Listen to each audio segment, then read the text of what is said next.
Welcome to the Second Reading Podcast from the University of Texas at Austin. The Republicans were in the Democratic Party because there was only one party. So I tell people on a regular basis, there is still a land of opportunity in America. It's called Texas. The problem is, these departures from the Constitution, they have become the norm. At what point must a female senator raise her hand or her voice to be recognized over the male colleagues in the room? And welcome back to the Second Reading Podcast. I'm Jim Henson, director of the Texas Politics Project at the University of Texas at Austin. Extremely happy today to be joined by two excellent guests. A very frequent guest, Josh Blank, research director of the Texas Politics Project. Good mid-morning, Josh. Good morning. And especially happy to have Ross Ramsey. I'm not sure how to describe you now. What I have is veteran political journalist and co-founder of the Texas Tribune, now enjoying perhaps either retirement or a gap year. I can't quite tell. Right now it's a gap year. So far it's just a gap 2 months, but you know. So Ross recently stepped down to great accolades as executive editor and, as I've said, one of the founders of the Texas Tribune. And really happy that you said yes to coming today because you didn't have to. Josh works here. I do. I have to be. I'm required. Wait, I'm not getting paid? Josh is getting paid. Well, Josh will take care of that. This was optional for you, so we really appreciate it. Now, we've invited Ross in to talk today because we have a new UT Texas Politics Project poll that we released this morning, whereas we record on Wednesday in the middle of the morning. Poll has tons of policy stuff, election returns, lots of mood items. And this, we can talk about this. This is one of those polls that I think really hangs together. It's of the moment. It really does capture a moment in time. Sometimes we look at these things, and I should mention, this is the 50th poll that we've done as part of the UT project. Wow. A lot of polls. Between 35 and 40 that Ross was directly involved in. So that's another good reason to have you today. But, as we've talked about these polls over the last, 14 years, sometimes you kind of go, well, I don't know, there's a bunch of mishmash or this is going on and that's going on. This one feels like there's a definite mood and a definite thing going on, and we can dig some of that out, and maybe you guys do or don't feel the same way. Let's start where we often do when we've laughed about this, and I should mention that we often have Darren Shaw, co-director and co-founder of the poll, on these podcasts. Darren is on vacation somewhere in the West. He may be in an undisclosed location, so I don't want to see or have people be able to track him down on some of these results.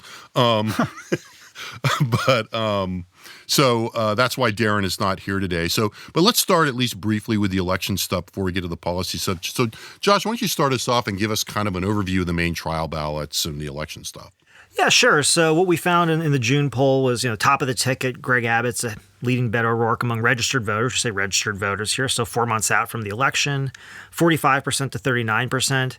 That is definitely a tightening in our poll, or a narrowing, which is a lot of people are kind of focused on right now. In February, Abbott had a 10-point lead, 47-37. In April polling, he had a 9-point lead, 48-37, and now we're at 6, 45-39. Now, these are the sort of things I think, in the old days when we were doing 3 polls a year, we'd be less inclined to say, yeah, this looks like something going on because of the distance between the polls. But as we kind of watch it go along, it looks right. And the main reason I'll just say is if you look at the internals, O'Rourke is increasing his support among Democrats, right? Greg Abbott is losing some support among independents. That could be partially a reflection of the moment and some of the policies we'll talk about, right? And we're seeing a narrowing in the suburbs, which is kind of something we'd expect because that's where we think a lot of the competition is going to take place. So what we say is the internals hang together when we look at sort of the tightening in ways that I think make sense. And we've talked about independents in this race a bit, in the last year. Yeah, we can certainly go back to that. So should we hit a couple of the other races first? Yeah, okay. Let's just hit the other ones. Okay, so Dan Patrick finds himself in a slightly more comfortable position. This is the first in the series that we're polling on the lieutenant governors and the attorney general's general election races. So we don't have anything to compare it to yet, but he had a comfortable 12-point lead over Mike Collier, 38-26.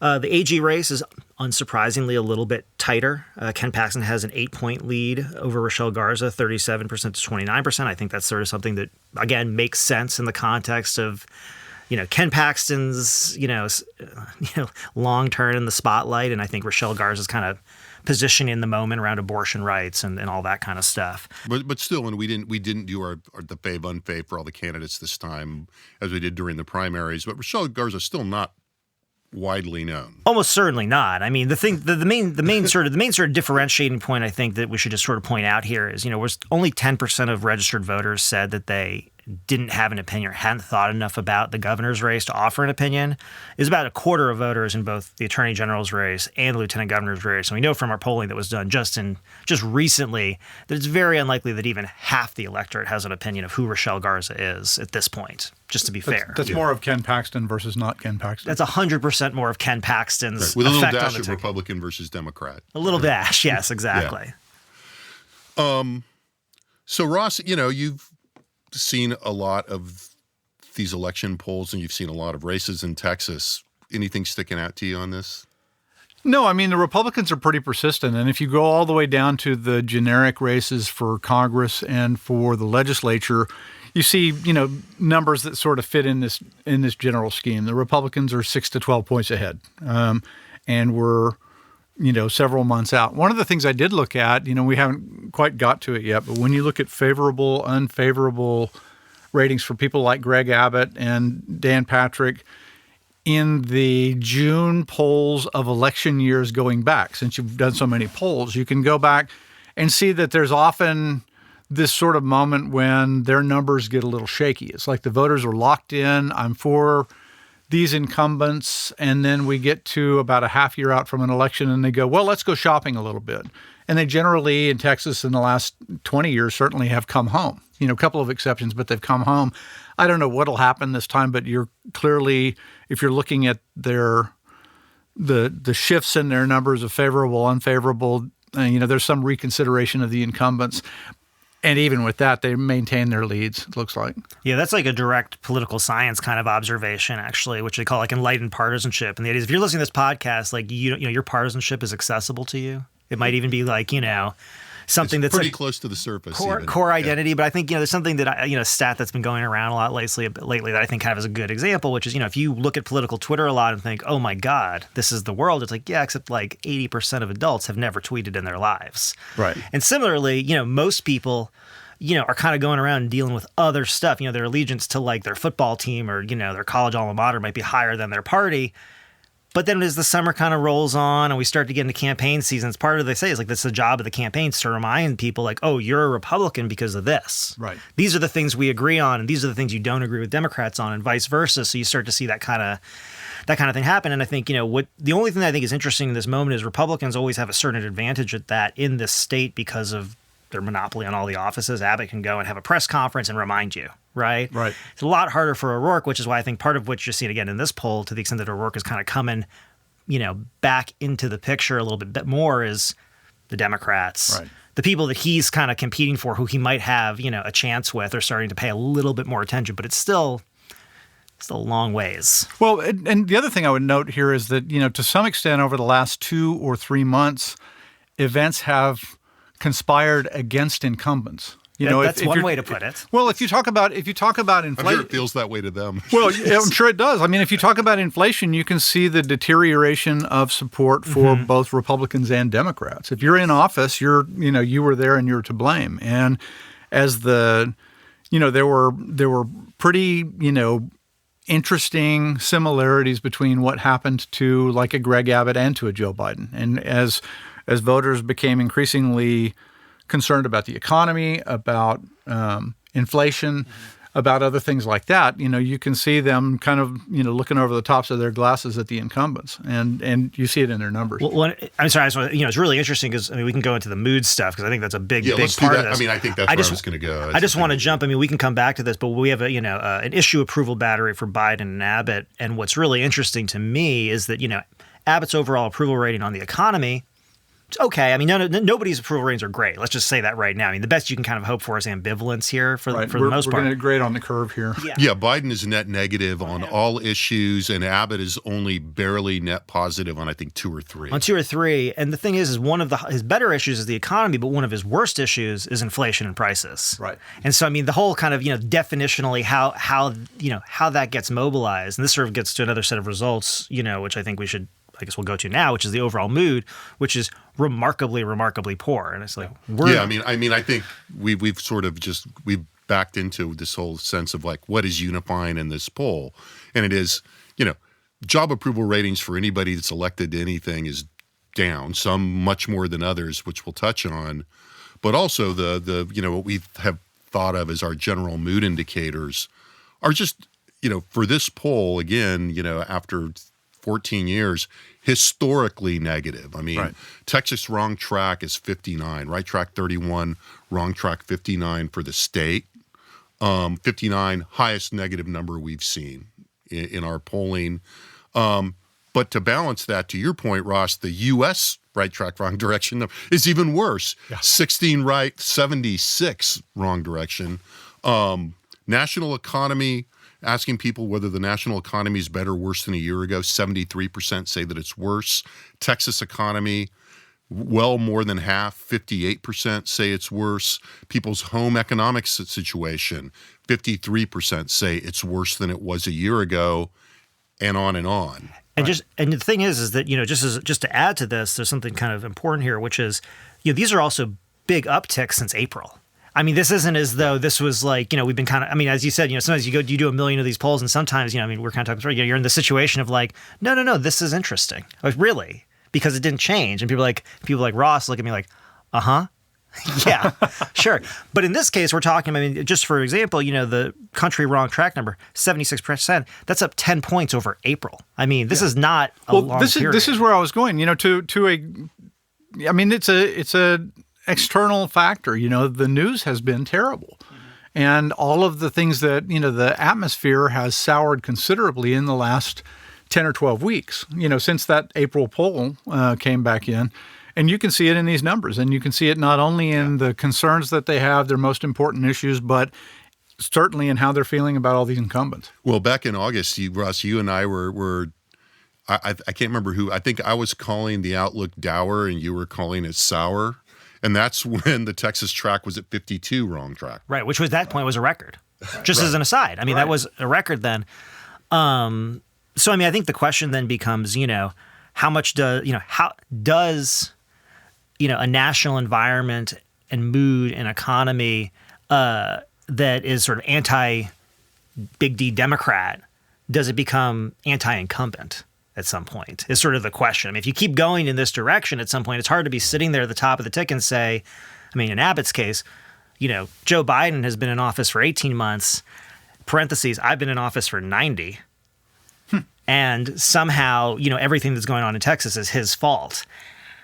When you take that and you add it to some of these other sort of big, high-profile incidents and sort of, I think politics and policies around abortion and guns and these sort of other things that are kind of hard for people to avoid, even the people who aren't necessarily walking around with their partisanship on their sleeve, it does make you wonder whether Texas voters are going to come into the fall looking at things a little bit differently than we've normally expected them to. I think all the boats could sink, but I think the Democratic boats get swamped first. Yeah. And the best thing going for the Republicans is that they're the least disliked party. Right. But everybody's sort of disliked. Yeah, I mean, there's a real the people in charge are not doing a good job kind of sense here. Well, and not just the people and the institutions. I mean, part of this, this is the difference between, politics is emotional and government's logical, right? And if you look at this and you say, to what extent are Joe Biden or Greg Abbott directly responsible for inflation?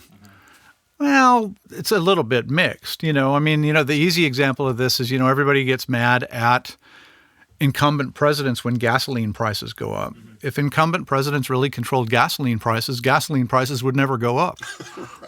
I mean, this is. Right, why would you do this? Why would you do that? Well, I wouldn't. But they do. This is the job for chief executives. Is that you're the person on the seat in the dunking booth, and when it's time to throw, you're the one who's going to get wet. Yeah, sure. But I guess the question becomes, does that ever happen in Texas? Which executive? Well, exactly. Which right. which executive? And I think that's I think that's kind of what the test is. I mean, I think, again, look, I think Republicans in the state are incredibly well insulated for a number of reasons. At the lower level because of redistricting. At the top level, one, because of an advantage in the number of voters in the state who turn out regularly. So let's just admit, that's a fact, right? And the advantages of incumbency and resources. The advantage of incumbency is the advantage of having a 1,200-mile border with Mexico, which, as much as it is a perpetual policy problem for Texas, it's also a political opportunity that allows that accrues to the Republicans' Yeah. advantage. Yeah. Well, I guess does it ever happen? That's what was so interesting about 2018. Wasn't that it happened, but particularly at the Ted Cruz level, it almost happened. Right. He got splashed. And it raised the possibility of, wow, that could happen. I think the odds of it this time appear to be pretty low. Yeah, I agree. I mean, to me, what I think is, you look and kind of go back to the polling numbers. I mean, there's been a number of, a higher frequency of trial ballots are coming out now in Texas. And I think, there's a little bit of a tendency to sort of overinterpret, each one as somehow some kind of major new data point, when really they're painting a broad picture, snapshots in time, whatever. But you kind of look at it and you say, if we were talking in 2014 or 2016 about the idea that, the Democratic candidate for governor is going to be about a 5-6 point deficit in the summer with the Republican candidate, who would have loved that? Wendy Davis would have loved that. Right. Lupe Valdez would have loved that. I mean, the fact is that, this is not a bad place for Democrats to be. And then the question becomes, to my mind, in addition to sort of the campaigns, plus the national environment, plus the Texas environment, does that end up, does Abbott end up overperforming that and kind of pushing that number out a little bit more towards, 8 or 10, or is it more like, 2 or 3, 3 or 5? He may need more of that $50 million than he thought he did. Yeah, well, but I think that big ad buy was to some extent. I mean, look, they have polling numbers. I mean, it's something of a reflection of the fact that this is not going to be easy. Let's circle back on that, on this environmental question, but let's look at a couple of the marquee issues that are right now, I think, feeding into this overall environment in a couple of different ways. So, let's start with abortion. And we should, remind, anybody listening. So the poll came out of the field the day of the Dobbs decision. The Dobbs decision overturning Roe v. Wade was announced. So it's not reflected here. So it's not reflected here. Which actually, I say, just real quick, that's good. Well, from my perspective, that's good. I was going to go there. Okay, go ahead. You go ahead. It does give us a good, robust, right on the evening of Roe being overturned. And it was in the field. The full field was after the leak. Yes. So the possibility of Dobbs was out there, and it was really just a question. Right. I mean, look, how much like the leak is the final decision going to be? Yeah. I mean, I think there's two things going on with this, and Josh may want to add to this, but two conditions here is people say, well, you were in before the decision, and not to be defensive, although it's going to sound that way no matter what, but there are two things that we've seen. One is just the remarkable durability of attitudes on abortion across, a decade or more of the polling that we've done. For people that are listening, if you go and you look at our summary sheet, we've got trend data in the summary document and all the graphics there, and there's just not much shifting in people. This is something that people, as Josh have thought about.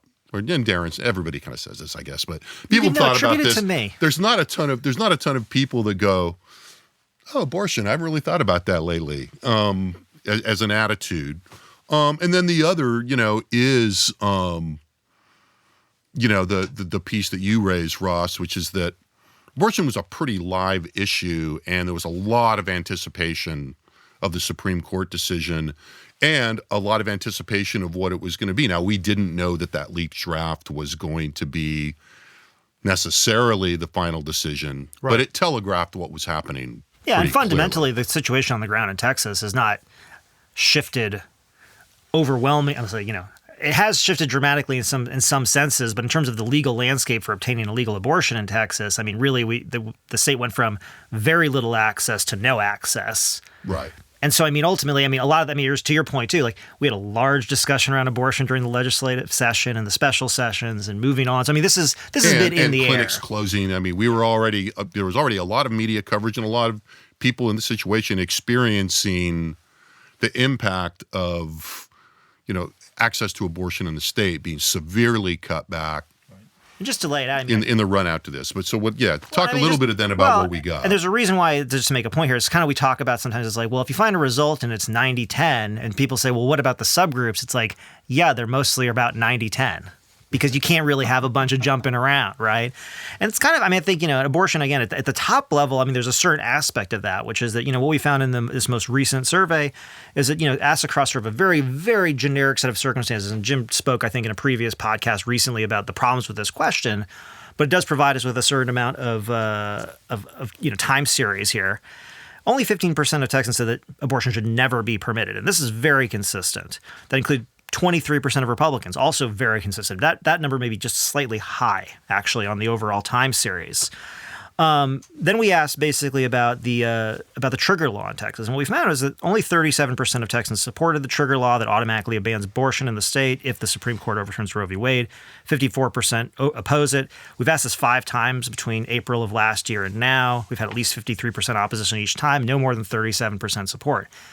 This time, what we did to kind of open this up a little bit more is we took a set of questions that we've asked before about circumstances in which people think that women should or should not be able to access an abortion, ranging from, a threat to their health, a serious, health problem, rape, incest, the presence of a birth defect, basically not having enough income, so et cetera, et cetera. We've asked this question before basically as a binary, yes, no. And what we tend to find is that, even the people who say never still allow for abortion in the case especially of rape, incest, and sort of threat to the danger of the mother. What we did this time was we took something to the Roe framework in a sense and said, okay, here are these circumstances. Should a woman never be able to access an abortion in that circumstance? And then we said 6 weeks, 12 weeks, right, 24 weeks, 36 weeks, anytime during the pregnancy, which really kind of layers in. Instead of the whole package, here, look at it one thing at a time. Right. I mean, what we were really after here, and this speaks to, at least my, and I think others, but my frustration especially with the existing question is we decomposed both the time frame and the conditions under which a woman might seek an abortion, the context, right, and broke that down in a much more, I think, direct and clear way, and had people choose an option, express attitudes within both of those in a matrix. Right. And so what you do is then what you find is when you say, okay, 37% of people support the trigger law, no more than 36% of Texans, which I would say statistically same thing, 36, 37 is fine. No more than 36% of Texans would, in any of the circumstances, completely prohibit abortion. And it ranged between 8% in the case of health endangerment would say, have too bad. And 36% at the high end, which is basically you either have sort of an unmarried person who just doesn't want to form a family at that point, or you have a married person who doesn't want to expand their family at that point. And those are sort of the two least popular things. But even those, that's where you get to the top end, which is 36%. So, the long and short of this is that as Texas basically now has no access to legal abortion save for the case of a serious bodily injury or death to the mother, the reality is that polling in Texas consistently showed, even up to the moment of the overturning of Roe v. Wade, that the vast, vast majority of Texans support access to legal abortion, at least in some circumstances and at least at some point in time. And so this is to me, this creates such political exposure really for both sides, right? I mean, on the one hand, you've got, Republicans are going to come into a legislative session where the energy, at least from their partisans, is going to be, okay, well, now how do we enforce this thing? Right. When the reality is the vast, vast majority of Texans are saying, yeah, but shouldn't you be creating some more exceptions for rape? I mean, for example, statutory rape. And there's some stuff out there that's going to be pretty ugly. Yeah, the lack of support in this poll for, banning abortion even in instances of rape or incest, I think is very telling and really crystallizes, I think, a big problem proximately for Republicans nationally and perhaps in the state for the reasons you're talking about. But also in the broader sense, it's if you have numbers like this, and this is not the first time we've seen numbers like this, if you're in charge of government, what are you doing?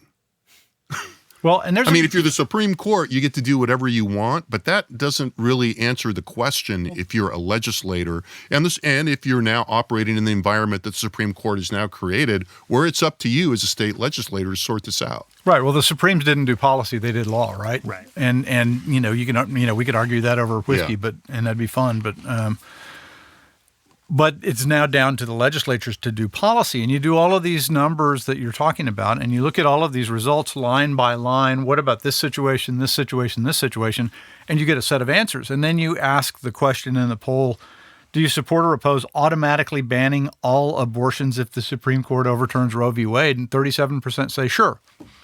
And now, if you're a legislator, you look at that and say, well, that's not what you said over here. And I mean, there's a lot of sand in this. Well, see, this is the thing. I think we've been dealing with it, and I've been dealing with this, and I don't actually see as much sand. I think the reality is that, you know, I think what we found, and we talked about this previously, and I'll just make this point again. I mean, there's something actually about the Roe v. Wade framework that really, I mean, you know, we can say like, oh, this is just, you know, judges making law and not policy, right? But actually, the framework of Roe v. Wade really matches public opinion in a pretty good way, which is to say, look, within a reasonable amount of time, within you know, gestational age, right? We're talking, there is a pretty wide appetite to allow people to kind of make a choice based on their circumstances. You get a little further out, there's a lot less of an appetite for it. In terms of the range of, you know, circumstances and choices, what you find is, you know, in the sort of classical, you know, again, rape, incest life, there's almost uniform, you should have it be able to access this. Even on the ones that are more, I would say, choicey, right, if you will, there's still a lot of, you know, I think openness to a certain amount of access within a certain time period. And that's why actually, you know, the whole kind of first trimester framework works pretty well, because it allows for the fact that you can be someone who says, yeah, I'm pro-life, I oppose banning abortion in all circumstances, you know, let's say banning abortion in Texas. We say, oh yeah, okay, what about when the mother's life is in danger? It's like, oh, well, yeah, sure, no, you should be able to access it. It's like, well, what if she was raped? Well, yeah, I mean, obviously. And then you kind of get to like birth defect, and then, well, it depends on the person, depends on a number of factors. Yeah. And so that's what I don't think that this is actually inconsistent. I think what it is that when you come right down to it, when the rhetoric of like, you know, I'm either pro-life on the one hand or pro-choice on the other, you know, we want to end abortion on the one hand, or, you know, unfettered access on the other, when that rubber meets the policy road, it becomes a lot more complicated. And just one other piece of this is why Democrats also face a certain amount of exposure here. You know, in the left-leaning states in New York and California or wherever, where they're going to start passing, you know, probably honestly, they're going to start discussing a pretty expansive right to abortion access that, you know, if the Democrats are consistent, will probably go far beyond where public opinion is comfortable in most places. And that becomes the poster child of the sort of the resistance to this, I think, in states like Texas. And then we see how that kind of gets mixed into the system. You know, I think, you know, kind of simply put, I mean, there's, you know, context matters a lot. And, you know, there are reasons that, you know, on both sides, that as matters of campaign discussion or political discourse, you boil things down to either, you know, it's my choice, or, oh, they want abortion on demand. Right. Well, And neither of those. And right, you can kind of see that in all of these numbers, including even the more nuanced read. Yeah, I mean, the discussion, it seems, in elite Democratic circles right now are very much about, like, so do we want, like, policies that'll win or policies that'll make our coalition happy? And they don't really have an answer. So it's not clear that, I mean, even in a number of places. A number of places. I mean, this place, I think it's particular. I mean, there's a whole argument about the discussion. I mean, you know, in the question, we used the word woman. We talked about a person, you know, and ultimately this is a big debate going on in Democratic politics right now about how to talk about this even. Now, again, it's early. There's a lot of time, again, I think, for everybody to message these things out. But it just, you know, it just lays out the fact that, you know, we're in uncharted territory in terms of how much exposure there is. But on balance, a lot more exposure for Republicans than Democrats. There's an analog there for John Cornyn. Well, yeah, let's talk about John Cornyn, but to get to John Cornyn, let's talk about guns, because I think we have to go through guns to get to John Cornyn. Right. So, you know, we were in the field, you know, a couple of weeks after, about 3 weeks, I guess, after the Uvalde shootings. And during a period, I think, when the discussion of this, of what happened in Uvalde was very great, you know, talking, again, unifying theme in the poll, was a very dark discussion, because it was becoming clear that the response had been a poor response.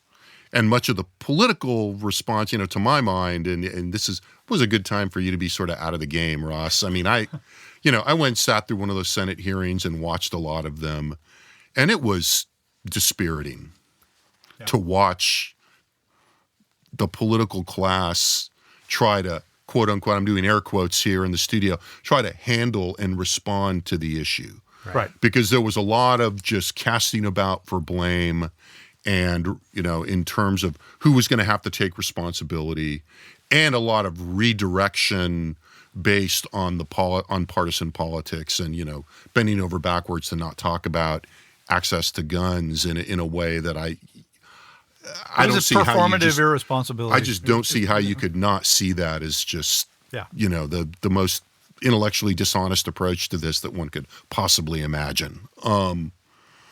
That said, guns, in some ways have looked a little like abortion in the fixed quality of the attitude, so with a little more movement, right? Yeah, I mean, I think, there's a couple ways that we think about this, and sort of to be, fair, I think the way to think about this is in terms of, gun violence on the one hand, and then sort of gun safety / gun control on the other, and attitudes towards those things, because they're not the same thing, right? So attitude towards guns, attitude towards gun violence, and then attitude towards gun safety or gun control proposals are kind of three. They're related but separate buckets, right? And so the first thing is we repeated a question that we've asked 2 times before in the wake of other mass shootings in Texas in 2015 and 2017 about sort of what people think are the most important factors leading to these mass shootings. And the reason we do this, I think, that's important is, first and foremost, I think we can acknowledge right now, there's almost no chance of significant movement on gun control laws in Texas in the near future. So we can just say that as a set piece. And gun control writ large. Right. I mean, and so, really almost anything that includes access to guns. So so generally speaking, we're pretty disinclined to ask about kind of, let's say hypotheticals that we haven't asked about in the past. When we say hypotheticals we haven't asked about in the past, it's usually things that have been in the discussion. So a national background check or universal background check has been in the discussion for a while. Red flag laws were raised by the governor, the lieutenant governor at one point in time. So everything that we do ask about on a policy standpoint is not something that we're just making up. But part of this goes back to the factors. The reason we ask about the factors that people think lead to mass shootings is because it gives us a sense as to where the solutions might come from in the perception of voters is the idea, right? So if it's about guns, then the legislature tells you where the voters think the problem is. Yeah, that means addressing it means dealing with guns. If it's the mental health system, then it means dealing with mental health system. So what we find, of course, is pretty consistent. So the plurality of Texans said that current gun control laws or gun laws are the main factor, but it was 50% of Democrats who thought this and 6% of Republicans. Right. Okay. So about 1 in 20. I like to do those conversions. For Republicans, it was much more likely to be failures of the mental health system or unstable family situations. 25% of Republicans said failures of the mental health system. 21% said unstable family situations. This is pretty consistent what we find, and I think fits with an overall view that we hear about, which is it's about individual failings. It's people making bad decisions with their guns, not the guns themselves. Which we've seen historically in these kinds of batteries going back a long time. 2 little just side notes on this battery that are worth mentioning. Only 7% said it was insufficient security or basically at the public buildings. And this is consistent. Very few people think it's because the schools are just easy targets. That's not the reason that people attribute it to it. Also, I should say, the 25% who said current gun control laws does represent a change. Back in 2015, when we asked this for the first time, 13% of Texans said it was current gun control laws. In 2017, it was 21%. This time, it's 25%. So there's definitely more voters who are increasingly saying, this might actually have to do with guns. Having said that, the big sort of underlying attitude that really divides this, we ask this question, if more people carried guns, would the U.S. be safer or not, right? And this is sort of the idea. I mean, one of the responses to Uvalde is, well, we need to arm teachers, more resource officers, whatever. Well, the plurality of Texans think that if more people were armed, we'd actually be less safe, 43%. But among Democrats, it's 77%. Among Republicans, it's 16%. Among Republicans, a majority, 57%, say more safe. So when you start off with this, I think you got to start here and say, look, when we're responding to a mass shooting in the sort of proximate thing, partisan responses are very different. Also, partisan attitudes towards guns are very different. Having said that, we ask these policies that we've asked repeatedly, we find in Texas, we find everywhere else. 78% of Texans support universal background checks. 93% of Democrats, 66% of Republicans, 73% of independents, to keep score. 70% support raising the age to buy a firearm from 18 to 21. 91% of Democrats, 60% of independents, 56% of Republicans. 66% support a red flag law. 89% of Democrats, 57% of independents, and a plurality, 49% of Republicans. And again, I think some people will say, well, this doesn't make sense. It's not consistent. No, it's very consistent, right? If you think that guns make people safe and that safe people with guns make people safer, then a bunch of laws that are there to ensure that the safe people are the ones with the guns get support is actually pretty consistent. And I think that's a fair, I think that's an utterly fair point to make about this. Well, I do too. This goes to John Cornyn. This is what's interesting about this, is he pretty markedly turned the conversation in Congress to the kinds of things you're talking about that were popular both with Republicans and Democrats, and away from the things that were only popular with Democrats. And what you said a minute ago, I don't remember the exact phrase, but you're representing these people in the way that they answer these questions. But then when they go to their partisan flag, he was cutting against the grain, and it cost him in his numbers. It's like, are you representing what people say they want, or are you representing the party they say they belong to? And I think Cornyn's numbers have always, been kind of dreary, but this is a surprising change. I think I used this term somewhere recently, but I think it's utterly fair. I mean, his numbers cratered. Yeah. Real quick, let me just give you these and we can talk about it. So in April, Cornyn's job approval. Now, just real quick, Cornyn stands out, and we have a piece on this actually on the blog, on the website, which sort of shows how Cornyn's numbers are just so different from other Republicans, but they oscillate. I mean, it's a good point, which is, he kind of pulls out of public consciousness, and a lot of people don't have an opinion of him. The election comes around, he ramps up the machine as a good incumbent does. Yeah, we talked about this on the podcast a couple weeks ago. I mean, it's a classic U.S. Senate strategy for somebody who wants to remain a U.S. senator. So when I say his April numbers, you'll say, those don't sound great, but they're kind of in line. So in April, 32% approved of the job he was doing, 39% disapproved. In June, only 24% approved, 50% disapproved. Now, his disapproval went up among Democrats from 65 to 70, among independents from 39 to 58. That sounds like a lot, but remember, independents are probably, the way that we define them, pure political independents are probably about 10% of the overall electorate. The real noticeable thing here is among Republicans, his approval went down from 53 to 41, and his disapproval doubled from 17% to 34%. And really, the only kind of we can't say, was it the gun debate? Well, we can't say that, social science, put that in quotes. But in terms of proximate causes, what was available, I think we can kind of say this was probably what did it. I was talking to a Texas Tribune reporter last night in advance of this, and she was saying, well, this is because of guns, right? And I'm like, you did a good job. Well, probably. Perhaps. Yeah. Yes. It certainly seems the most available explanation, right. Shall we say.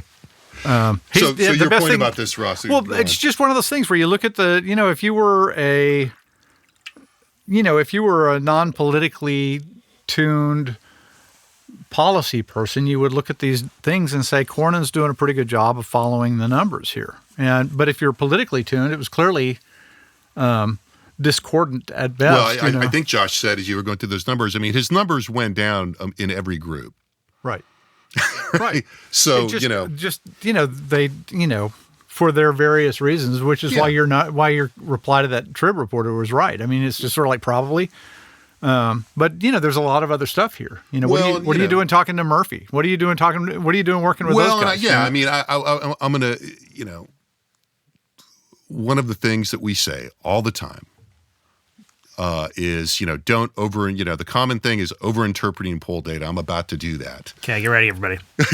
Buckle up. But I think I can kind of, to me, it's not too much of an over-interpretation of the data to look at what happens with Cornyn in connection, in all likelihood, with guns and see a real kind of telling moment for what's wrong with politics right now to some degree. At least one of the things.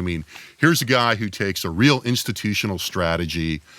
He played this in the way that, a member of Congress and in particular Senate, we would expect to play. He looked to see what he could get across, felt like there was a public demand to do something. And look, he got criticized for not doing enough, and I am amenable to that criticism. Right. For reasons I'll say in a minute.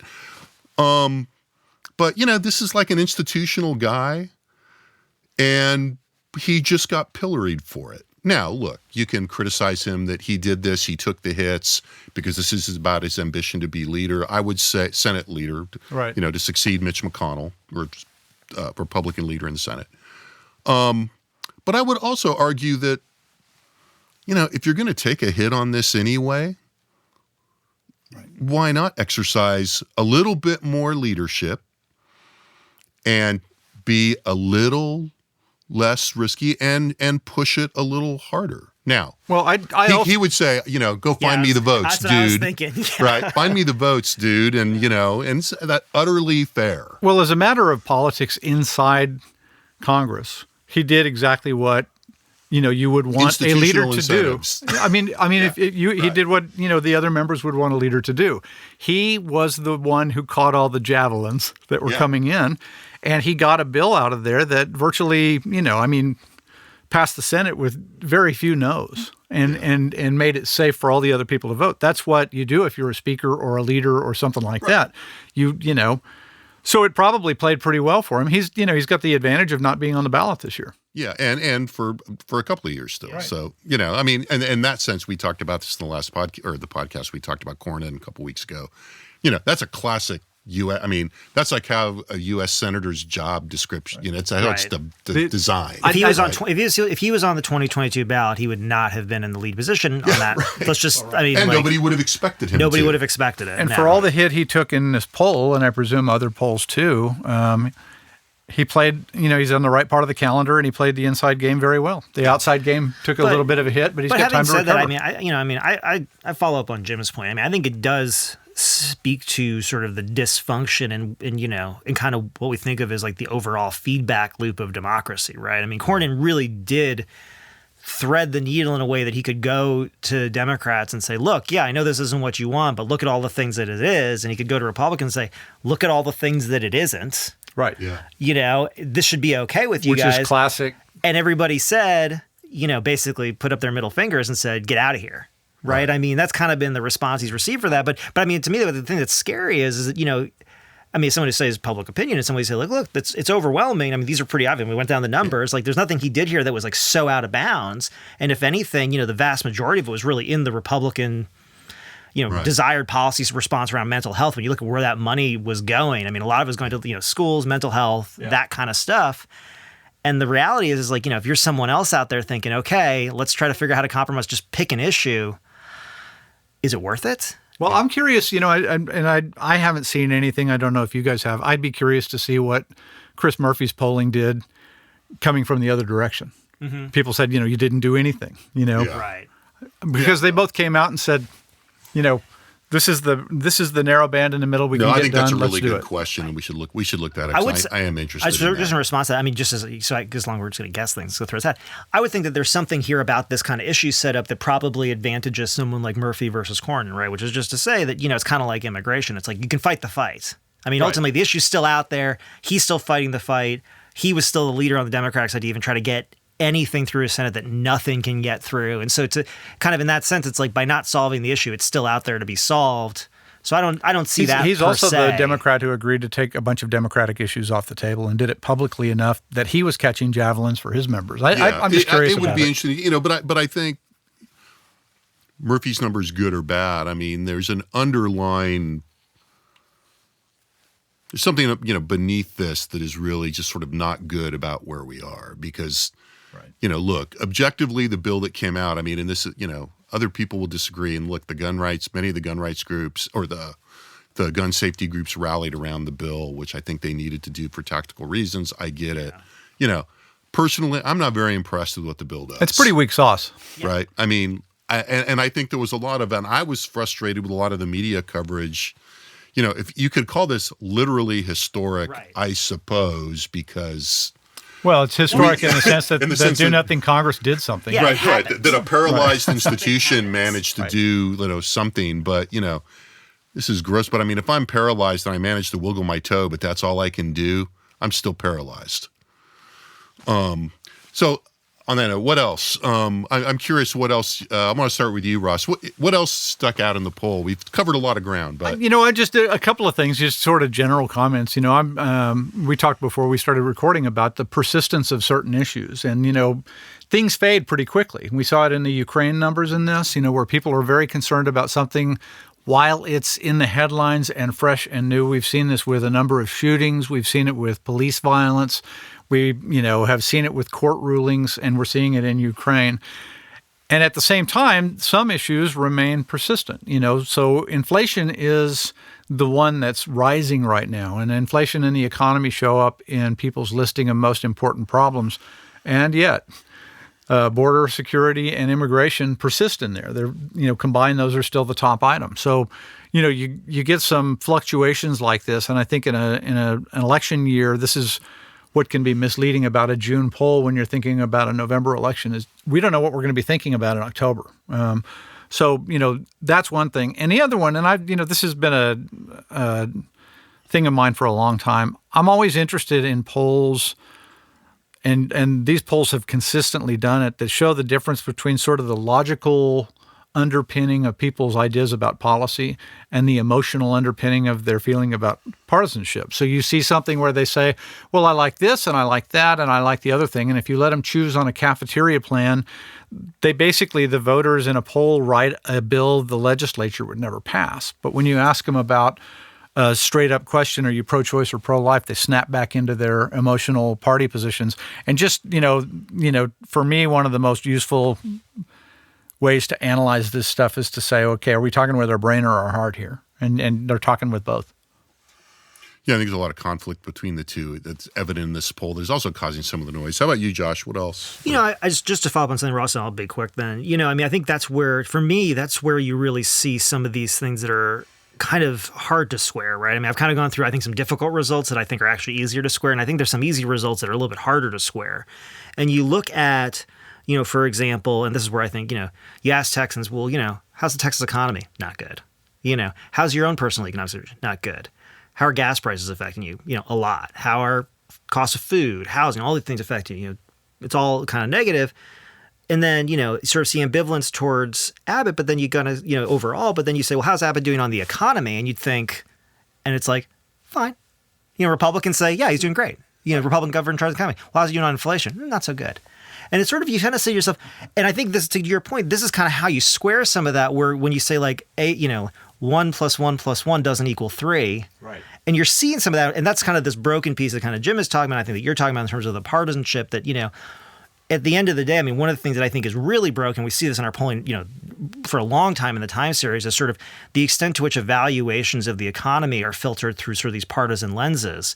Now, the valuations of the economy are so negative right now overall that it's breaking that a little bit, but it's not really breaking it in the way that I think we might expect to, where people might start to actually cast some blame even within their own party. Although I think Democrats are starting to with Biden a little bit, which adds to sort of the difficulty that Democrats are facing. Overall, I'll just throw one thing out there. We also asked a lot of questions about January 6th, some questions that we repeated. The reason we wanted to repeat them was with the hearings going on.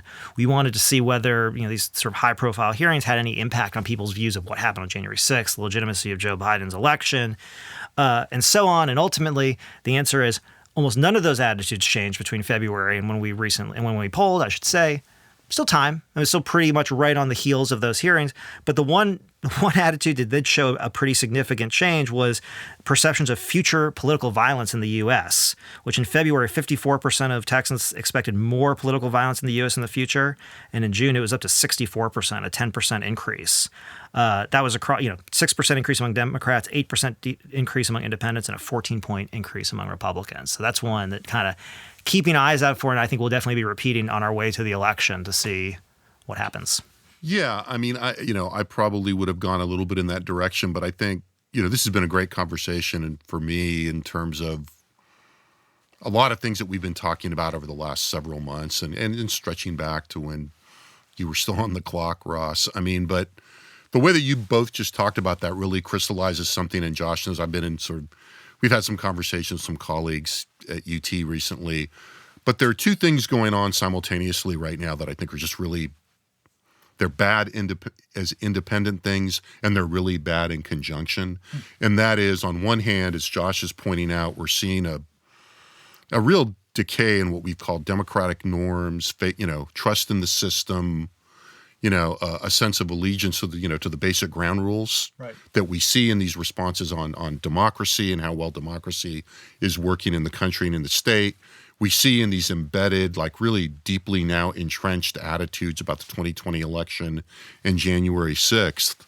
But on the other hand, we're also seeing something that I think is helping to feed that to some degree, without letting some political leaders off the hook. But institutionally, there's a lack of responsiveness in the system right now. Both at the national level, this conversation has touched on, the limitations of what, Congress can do. And, one of the most consistent results that we're also seeing is Democrats run Congress, Republicans run Congress, the houses are divided. Congress's approval ratings haven't been over 30%. It's under 10 now, right? The entire time we've done this poll. It's the one thing you have going for you if you're John Cornyn in this poll is that you are not Congress. Right. We look at the conversations we've been having over the last couple of sessions in the legislature, the contrast between 2019 and 2021. We're having real problems with what I would call a more representative approach to governance in the state. And that lack of responsiveness in institutions at both the state and the federal level at the same time that we're having a real crisis in democratic institutions and fundamental democratic norms, one or the other of those things, needs to change, or we're going to continue on a real path of decay here. There's a way you can look at some of this data. We asked about a question we've asked before about whether or not Joe Biden legitimately won the election, and about 2/3 of Republicans say that he didn't. But if you look at the results of some of our that he did or did not? Did not. But if you look at those results among Republicans who say that Joe Biden legitimately won, about 1/3, about 2/3 who say he didn't, right? Accuracy of U.S. elections. 87% of Republicans who say that Joe Biden legitimately won the election say that U.S. elections are accurate. They look like Democrats. 90% of Democrats, 87% of Republicans. Among Republicans who say that he didn't, 80% say U.S. election results are inaccurate. We asked, basically said, did what happened on January 6th, was it people trying to overturn an election result? Amongst those who feel that Joe Biden legitimately won the election, 60% of Republicans agree that it was basically an insurrection. Among those who think that he didn't win the election, 76% disagree with that characterization. And so, the point is, people have talked about the perniciousness of this continued sort of idea that the 2020 election was false or wrong or illegitimate or whatever. But this is the direct perniciousness, which is that you have about 2/3 of Republicans holding just fundamentally anti-democratic attitudes at this point, right? 72% of those Republicans who think he didn't win expect more political violence in the future compared to 52% of those who didn't. So these views do have consequences. This language does have consequences, and it's trending in a bad direction. And Republicans chafe at the accusation that they're developing into an anti-democratic reactionary party, but the evidence is mounting pretty heavily. And it's not just elites. How would you behave differently if you were? Right. Yes, it's also happening. Counterfactual. I think there's a lot of leadership, to blame for that in the last 10 or 15 years. And look, to be fair, Democrats have not governed particularly effectively at the national level while they've had a lot of, proximity to the levers of power. But, that is another of the real underlying consistent themes in this poll, and it's really troubling. So, Ross, thanks for coming in, being, while you're on your gap year. Hey, I wore socks. You got to wear socks once in a while, right? I thought you'd be backpacking in Europe right now. Josh, thanks for being here, for all the work on the poll and the wise commentary. Thanks to our production crew here in the audio studio in the Liberal Arts Development Studio at the University of Texas. All of the poll results, hundreds, if not thousands, of graphics from this poll and the 49 polls that preceded it are available at the Texas Politics Project website. That's texaspolitics.utexas.edu. Thanks for listening, and we will be back next week with another Second Reading podcast.